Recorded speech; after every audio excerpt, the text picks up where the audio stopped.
Ako'y ipakita sa inyo ha, kanang ato ni siyang mukbangon ron this morning kay ang mga kuan, ang mga bunga dito sa likod, daghan kaayo nang natagak no niya. Isayangan man ko kay kanang kuan kay siya ba kanang lumoy kaayo, yellow kaayo, lamig jud kaayo siya tan-awon. So ako siyang gipakatkat sa bata ganina. Wala na ako nagdirihan kinakalimot ko. Niya, lamig kaayo kay kanang garaon. O diba?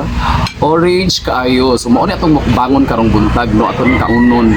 Na dito ni siya gikan sa likod sa duol sa akong CR. So lami kay ang vitamins ani kay duol sa CR nako.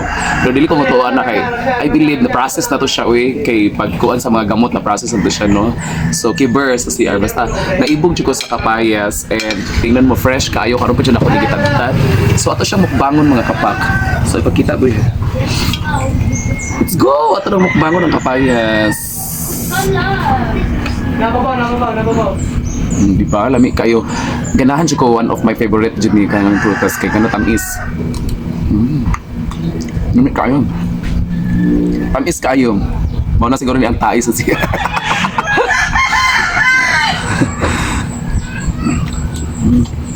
Lami kayo tamis siya. Nya, fresh pa jud kay gikan sa punuan so wala jud siya ni agi kanang kuan bitaw. Mga chemical, natural jud siya. Pero namahaw sa kudaan. Ay dili jud ko mukaon ng kanang prutas so okay kaon kay maglain akong tiyan. So namahaw ko daan pagka man ako pamahaw tapos pagkatataon ako siyang gipakatkat. So mao na siya kon. Langaw. Kung imo ni paliton dito sa merkado, mahal. Rentam siguro. Dire librera. Napay isa dito, ugma na po ito na ako kaunon.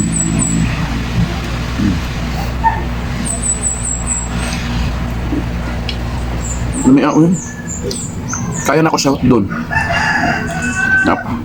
Nabukbak.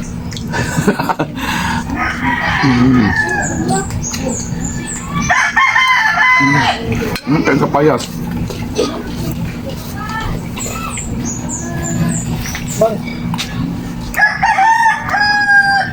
Nakaurot ako. Ipon na to ha. 1, 2, 3, 4, 5. Hanggang ko nahurot niya, nabusog na ako. So, mga mga kapak, dahil kayong salamat sa inyo ha. And good morning sa inyong tanan. Thank you for watching. Bye-bye.